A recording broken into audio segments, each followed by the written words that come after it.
Terence Bud Crawford really holds all the cards. In this video, we examine what's next for Bud Crawford, Jaron Boots Ennis, Errol Spence Jr., the celebration that took place today for Bud Crawford, Omaha, Nebraska. This is your boy JG. This is the Punch Report. Let's go. Like I said before, y'all, welcome back to the channel. This is your boy JG. This is the Punch Report. Please like, subscribe, hit that bell icon to be notified of the latest and greatest. Let's get into the content right now. So you see Bud Crawford up on the screen, Errol Spence Jr. after taking his first professional loss. It's been about, 3 weeks now, and there's been a lot of conversations about what's next for both these fighters. In this video in particular, I want to focus more on Bud Crawford, some of the criticism that he's getting as far as Jaron Boots Ennis is concerned, and whether that's even worth mentioning or is fair. Let's examine some of the facts of it all. Bud Crawford defeated Errol Spence Jr.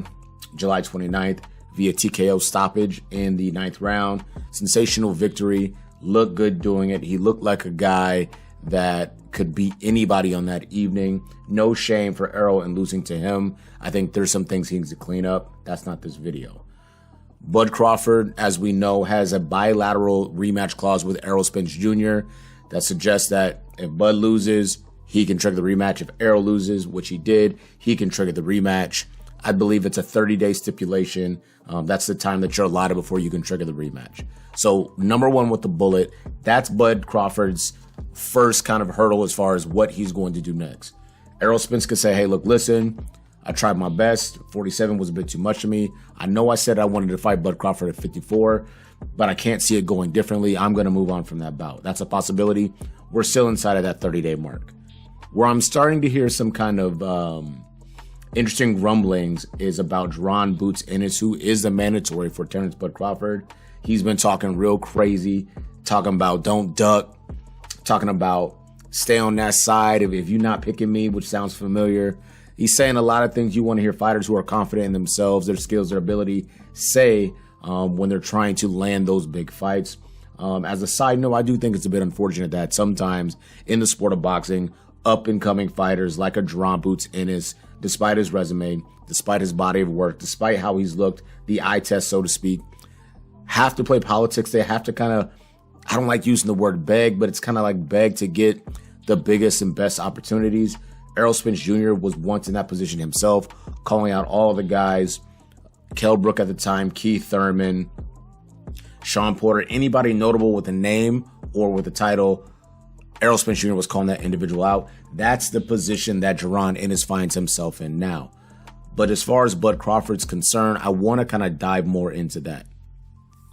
Bud Crawford did an interview on The Breakfast Club, I believe, and he stated that, shout out to Jaron Ennis, but what does a fight like that do for me right now? Now, we know Ennis is mandatory. Bud Crawford's had no problem in the past fighting mandatories.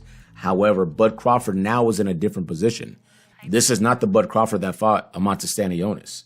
Or excuse me, not Stanionis. That fought Aegis Kaviaskis Mean Machine. This is a different Bud Crawford. He is not on ESPN Top Rank. He is with PBC right now. He has 2 fights remaining in the deal. We know the Errol Spence Jr. fight rematch at 54 is a possibility. I think individuals calling for Bud Crawford to just fight Boots, just fight Boots. I get it because we want to see exciting fights, compelling fights as fans in the sport of boxing. However, I do kind of understand where Bud... Now, let me go back. I understand where Bud's coming from with the prospect of him currently being 35 years of age. He's going to be 36 years of age. He's 2 times undisputed, 140, 147 pounds. And he's looking for opportunities, in my opinion, to further solidify his legacy, which is, I think, is intact. Further solidify his resume, which could use a little work, and make as much money as humanly possible. For right now, I don't know if that's the Boots Ennis fight. Now, before people come after me, do I want to see Bud Crawford fight Boots Ennis? Absolutely. I think that's a crazy fight. I think it would be exciting and compelling, and I think it would be something that the fans will be clamoring for. I think considering the numbers that Errol Spence Jr., a known three-belt champion, unified, and Bud Crawford just did, somewhere in the neighborhood of 600,000, 650,000, you have to consider from a business perspective, Boots Ennis is not, he does not bring the notoriety and the fanfare that Errol Spence brought into this fight. So if you're Bud Crawford and his team is from a business perspective, perhaps you think Yeah, that's a cool, compelling fight. If I win, it'll boost me. In my opinion, it boosts him. But at 35, 36 years of age, still fighting in his prime, at the height of his career, does that fight make sense? I don't think that Bud Crawford right now, from a career perspective, as an active fighter, is at a point of a Mayweather or Canelo where you really call all the shots. However, I do think he has a boatload of leverage. And if things don't make sense to Bud Crawford, then he probably should stay away from him. And I don't disagree with that. Next up for Crawford is really just waiting and seeing what Errol Spence is going to do next. That aside, Jaron Ennis gets a little bit more bad news from this perspective. Let's say Errol Spence triggers the rematch clause. They fight sometime in December at 154 pounds. Charlo has already been chomping at the bit. Now, I know Charlo has a fight September 30th against Canelo, but even thinking about the logistics of that, it pushes a potential bout. Let's say Bud Crawford beats Errol again. It pushes the prospect of a fight between Bud Crawford and Jermell Charlo, the 154-pound undisputed king, out till next year, 2024. So if you're a guy like Jaron Ennis, it's time for you to start thinking about what it looks like staying active, beating the best guys available, other undefeated guys, Virgil Ortiz, who can't stay healthy, Amantes Stanionis, and a slew of other guys at 147 pounds who you can style against and continue to put pressure from an outside perspective on Bud Crawford, who is undisputed at 147 pounds. Now, the one thing where I will be critical of the position that Bud Crawford is taking, I understand it completely, but if you go to 54, let's say Errol says, hey, I want to do the rematch. As soon as that's established and they say, hey, he's triggered the rematch clause, and you go to 54 to fight, make the announcement, I'm coming back down to 47. If you don't make that announcement, relinquish the belts. You're already undisputed. You've proven it. You beat the best guy in the division, and you're 2 times undisputed. So at that point, just relinquish the belts. Let some of these other cats vie and fight for those belts. Then you start making your mark at 154, starting with Errol Spence Jr. Get past him, potentially fight a guy like Jermell Charlo, and continue to cement your legacy. Bud Crawford keeps talking about, I don't see myself fighting long into my 30s. Like I said before, he's approaching 36 years of age. So we got to see what happens next.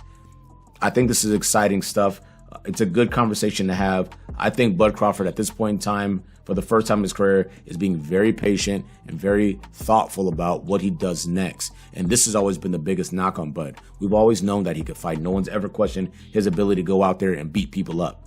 We know he can do that, right? He's one of the best in the business. However, the business decisions have always been concerning. Go back to 2018. He re-signs a Top Rank. As a Bud Crawford fan, then and now, that was like, damn, well, you're kind of wasting some years because we're going to see you fight dudes that we're not checking for. And this is why, as a side note, I have concerns for Shakur Stevenson. Top rank guy. If I think about pound for pound list, right? I'm going to change gears for just a second. If I think about pound for pound list, I think about the application of skills in the sport of boxing. Who does that best regardless of weight? Terence Crawford's my number one guy.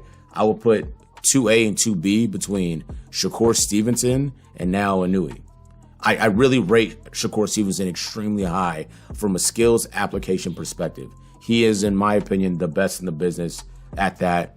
Bud Crawford, he has that as well, but he also has the ability to just destroy human beings at a level that's a bit unnerving and unsettling.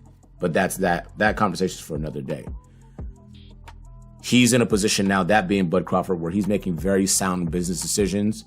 And so he's being patient. And I think sometimes we start screaming for Jaron Ennis because it's like the next guy that could beat Bud Crawford. And I think that's the thing that just started now. I'm not interested in that. I'm interested in seeing Bud continue to be who he's been over the last, 18, 19 months, being patient, making money, starting to make the fights and talk about the fights that people actually want to see.